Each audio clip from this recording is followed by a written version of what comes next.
देश में आज ऐसे बहुत से गरीब और बेसहारा लोग हैं जो गरीबी और उत्पीड़न का शिकार हैं। वहीं आज के ऐसे दौर में जहां इंसानियत शायद ही बची होगी, उन्हीं में से एनजीओ ऑर्गेनाइजेशन भी किसी फरिश्ते से कम नहीं हैं, जो अपने लाभ के बारे में बिना सोचे इन लोगों की मदद करते हैं। क्या आप भी इन लोगों की मदद के लिए अपने हाथ आगे बढ़ाना चाहते हैं, जिसके लिए आपको एनजीओ की जानकारी पूरी तरह होना चाहिए। तो आइए आज के वीडियो में हम बात करते हैं कि एनजीओ क्या होता है, एनजीओ को कैसे चलाया जाता है, एनजीओ का फुल फॉर्म क्या होता है। एनजीओ एक प्राइवेट ऑर्गेनाइजेशन होता है। एनजीओ के द्वारा लोगों की मदद करके सामाजिक कार्य किया जाता है, जिससे कई तरह के काम किए जाते हैं, जैसे विधवा महिलाओं के लिए आवास, गरीब अनाथ बच्चों को पढ़ाना, महिलाओं की सुरक्षा आदि। इस संगठन में सरकार की कोई भूमिका नहीं होती है। समाज का कल्याण करना ही एनजीओ के उद्देश्य है। यह ऐसा संगठन है जिसे कोई भी व्यक्ति चला सकता है। एनजीओ का विकास अमेरिका में किया गया था, क्योंकि अमेरिका में ऐसे बहुत से सामाजिक कार्य किए जाते हैं जो सरकार के अलावा इन संगठनों के द्वारा किए जाते हैं। एनजीओ का मतलब तो आप समझ गए होंगे।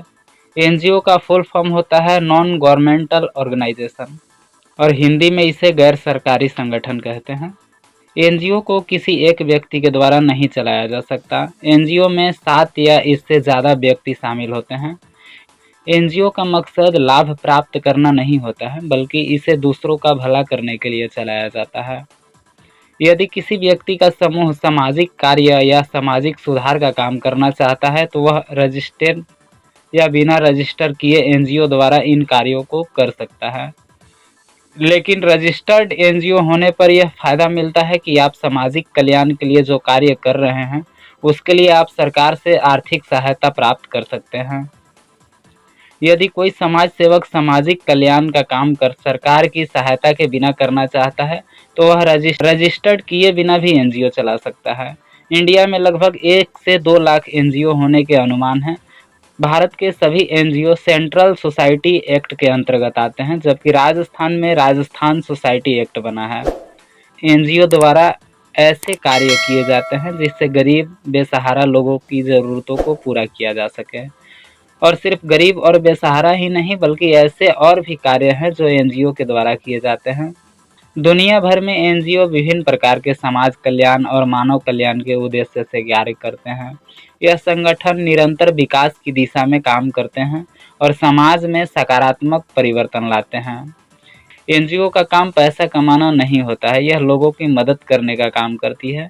यही एनजीओ की विशेषता होती है। अगर आप एनजीओ बनाना चाह रहे हैं, तो उसके लिए पहले आपको एनजीओ संस्था बनाने के नियम को समझना होगा, क्योंकि यह नियम राज्य के हिसाब से अलग अलग होते हैं। एनजीओ के गठन के लिए कम से कम 7 सदस्य होना जरूरी है।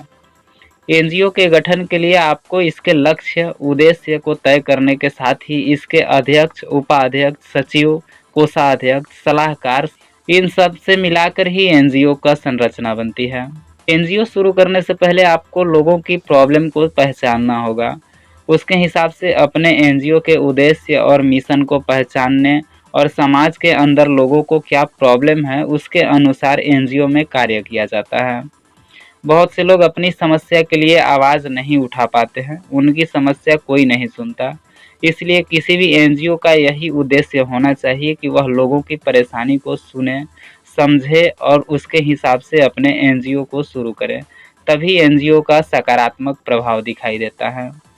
गैर सरकारी संगठन को स्थापित करने के लिए ऐसे लोगों का समूह बनाएं जो सभी कार्यों को एक ही स्ट्रेटजी में, जिसमें फाइनेंशियल मैनेजमेंट, ह्यूमन रिसोर्स और नेटवर्किंग जैसे भी तरह के कार्यों को कर सके।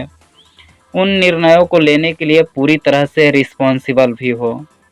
इंडिया में बने एनजीओ ने लोगों की मदद करके उनकी तकदीर ही बदल दी है और उन्हें ऐसी सुविधाएं प्रदान की जिससे उन्हें एक नया जीवन मिला है।